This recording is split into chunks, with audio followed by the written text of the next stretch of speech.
Yemyeşil vadilerin tam ortasında, rengarenk çiçeklerle bezeli, huzur dolu minik bir köy varmış. Uyumak gibisi yok.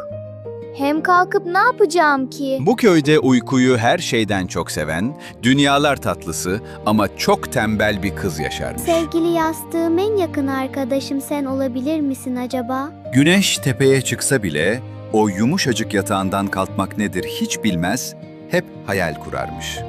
Oturduğum yerden her şey ne kadar da güzel görünüyor. Annesi mutfakta çalışırken o sedirde uzanır, uçuşan kelebekleri izleyerek vakit geçirirmiş. Köylüler ona tembel kız dermiş ama o bu lakabı hiç umursamaz, uykusuna devam edermiş. Kızım, artık şu uyuşukluğu bırak da ev işlerine yardım et biraz. Bir sabah annesi elinde büyük bir sepet yünle gelmiş ve kızının yanına yavaşça bırakmış. Güzel kızım, hadi bir gayretle kalk yerinden de anneciğine yardım et. Bak kızım, benim de işlerim bu var. yünleri akşama kadar eğirip ip yapman gerek. Yoksa kışın çok üşürüz, demiş. Kız devasa yün sepetine bakıp derin bir iç çekmiş ve parmağını bile oynatmak istememiş. Çıkrığın başına oturmuş ama başı hemen öne düşmüş, rüyalar alemine dalmaya hazırlanmış.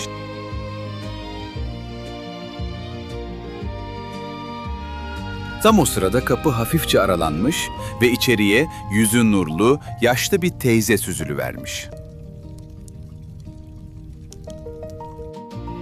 Bu gizemli tonton nene de nereden çıktı?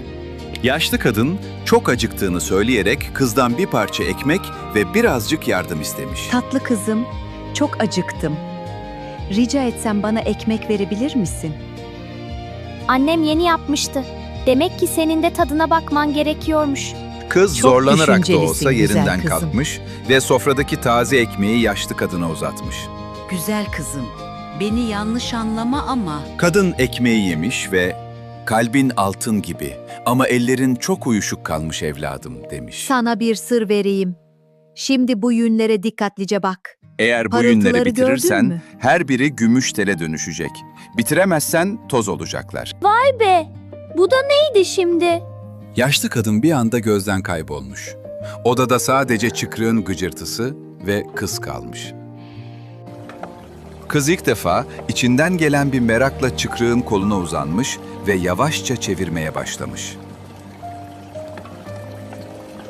İlk başlarda elleri çok acımış, ipler sürekli kopmuş ama o pes etmeden devam etmiş. Çıkrık döndükçe odanın içine neşeli bir melodi yayılmış. Kızın uykusu yavaşça açılmış. Öğle güneşi pencereden içeri süzülürken kızın parmakları iplerin üzerinde dans ediyormuş. Zamanın nasıl geçtiğini anlamamış, sepetindeki yünler azaldıkça içi huzurla dolmaya başlamış.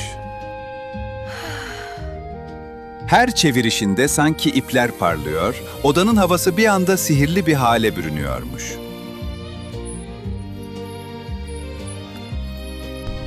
Akşama doğru sepet tamamen boşalmış, yerini pırıl pırıl parlayan iplik yumakları almış.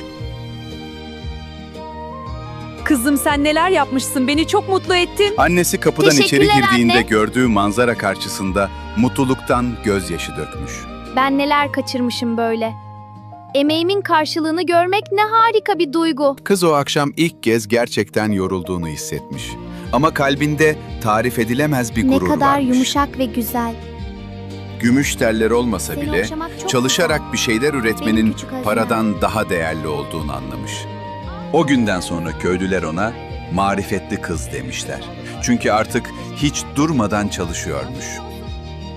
Toprak çok nemli. Bahçesine çiçekler ekmiş, Bakın yeni annesine açan yardım çiçekler. etmiş ve her gününü Doğayla dolu iç dolu içe. yaşamaya başlamış. Artık uyku onun için bir kaçış değil, verimli bir günün ardından gelen tatlı bir ödül olmuş. Emek harcamadan kazanılan hiçbir şey, alın teriyle gelen başarının verdiği hazzı asla veremez. Gerçek mutluluk tembellikte değil, yeteneklerini faydalı işler için kullanma azminde saklıdır.